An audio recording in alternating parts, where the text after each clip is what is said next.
सभी का स्वागत है और मैं हूं आपके साथ कशिश पांडे। सोशल मीडिया पर बैन को लेकर शुरू हुआ प्रोटेस्ट अब बड़े संवैधानिक संकट में बदल गया है।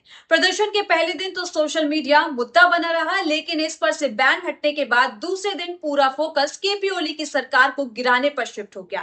केपी ओली ने हालात देखते हुए इस्तीफा दे दिया है। उनसे आर्मी चीफ ने भी इस्तीफे की मांग की थी और साथ ही साथ नेपाली कांग्रेस ने भी उन्हें यही सलाह दी थी कि वो इस्तीफा दे दें। बताया यह भी जा रहा है कि सैकड़ों की संख्या में प्रदर्शनकारी उनके दफ्तर में घुस गए थे, जिसके बाद उन्होंने अपने पद से इस्तीफा दे दिया है।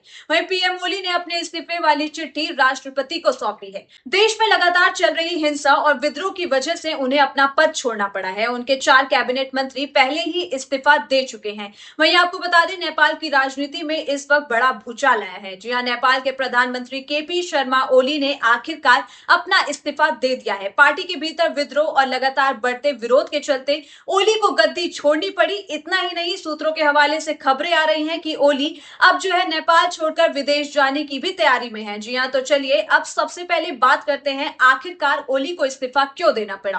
तो आपको बता दें, नेपाल की कम्युनिस्ट पार्टी के भीतर लंबे समय से खींचतान चल रही थी। ओली पर तानाशाही रवैये के आरोप लगते रहे। पार्टी के वरिष्ठ नेताओं ने बार बार कहा कि ओली ने न सिर्फ संगठन की अनदेखी की, बल्कि संवैधानिक संस्थाओं का भी मनमाना इस्तेमाल किया। इन सबके बीच कई बार उनके खिलाफ बगावत की आवाज उठी और इस बार हालात इतने बिगड़ गए कि ओली के पास सत्ता छोड़ने के अलावा कोई विकल्प ही नहीं बचा।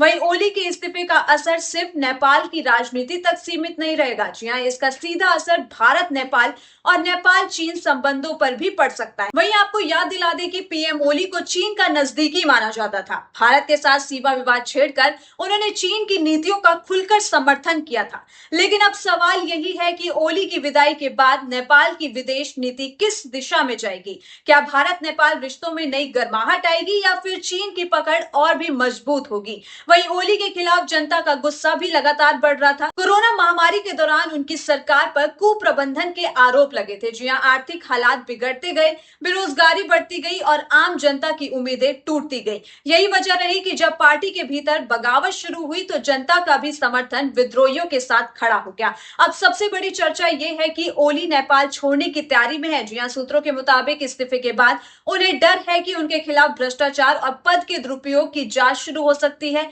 ऐसे में ओली सुरक्षित विकल्प तलाश रहे हैं और माना जा रहा है कि वे इलाज या निजी कारणों का हवाला देकर विदेश जा सकते हैं। तो अब सबसे बड़ा सवाल यह है कि नेपाल का अगला प्रधानमंत्री कौन बन सकता है। पार्टी के भीतर कई दावेदार सामने आ चुके हैं। प्रचंड गुट ने पहले से ही ओली का विरोध किया था और अब उनकी भूमिका और अहम हो सकती है। नेपाल की सियासत हमेशा से अस्थिर रही है और बार बार प्रधानमंत्री बदलना यहाँ कोई नई बात नहीं है। लेकिन इस बार हालात कुछ अलग हैं, क्योंकि ओली की विदाई के साथ नेपाल की आंतरिक राजनीति और अंतर्राष्ट्रीय रिश्तों दोनों पर असर दिख सकता है। तो दोस्तों, नेपाल की राजनीति में यह बड़ा मोड़ है।